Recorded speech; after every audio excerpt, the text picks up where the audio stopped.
Fearless Tips and Talks, you will find wisdom and strength to overcome fear and anxiety in a world that feeds it. Have you ever wished you had someone to coach you through stress and anxiety? Someone you could just pull out of your back pocket to give you a quick dose of wisdom and encouragement. Now you can. Welcome to this episode of Fearless Tips. I'm your host, Christy. Last week, you heard an interview from my friend Sydney Jones. Her story was incredibly encouraging, and it all surrounded the fact that she struggles with OCD. It was powerful. I really encourage you to go check out that interview. It's Talk 24.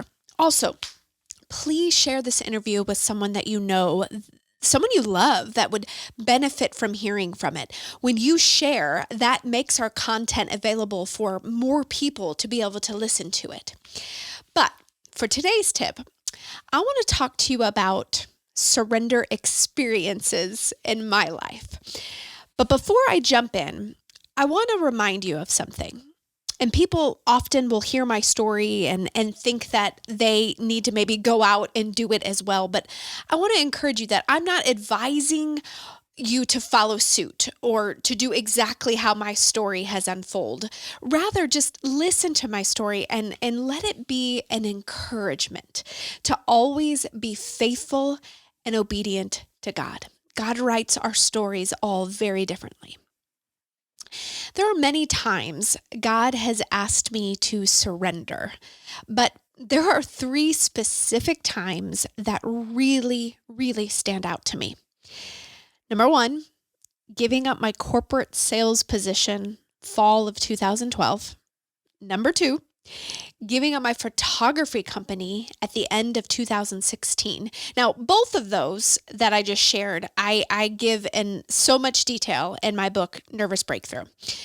But my most recent thing was leaving a local church body in the summer of 2023. In the next tip, which will be about 2 weeks from now, I'm going to elaborate on that surrender, the leaving the local church experience a little bit more. But for today, I want to tell you what all 3 things of these surrender experiences have in common. Peace once I surrendered. So here's your tip for today. I have heard it said, and I don't know who quoted this, but is the safest place to be is inside God's will. Now, what that doesn't mean is you won't encounter moments of fear, trials, heartache, pain, wounding, or even frustration. God's will is often not easy, but there's a level of grace and peace that follows your decision to surrender. You know what all these 3 things that I just told you also had in common?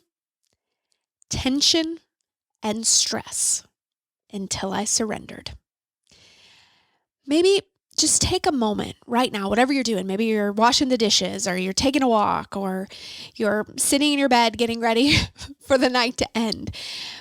Maybe ask God, what am I holding on to that I know God is asking me to surrender? Let me pray for you. Father, surrender is such a tough thing because often it requires us to give up much. But your word says, too much is expected, much is given. Too much is given, much is expected. So, Father, I just know that sometimes you call us to lay things down, to let go, to open our hands widely so that you can show us what you have in store for us. Lord, I just pray anybody right now that is having a hard time with surrender, that doesn't want to let go, Lord, that you would remind them that you're faithful, that you're just, that you're holy, and that we can trust you, Jesus. Amen. If you found this to be helpful, you can find out so much more in my book, Nervous Breakthrough. And guess what? Right now, you can order it on Amazon. Also, can you do something for me? Will you help us get the word out about this podcast? I would be so honored if you would share it with your loved ones, rate it, review it, and also be sure to subscribe. And lastly, and I really mean this, we want to hear from you. If you have suggestions or ideas on something that I should cover or a tip that you'd really like help on, please send us an email, podcast@fearlessunite.com. Again, that's podcast@fearlessunite.com. Thank you so much for listening.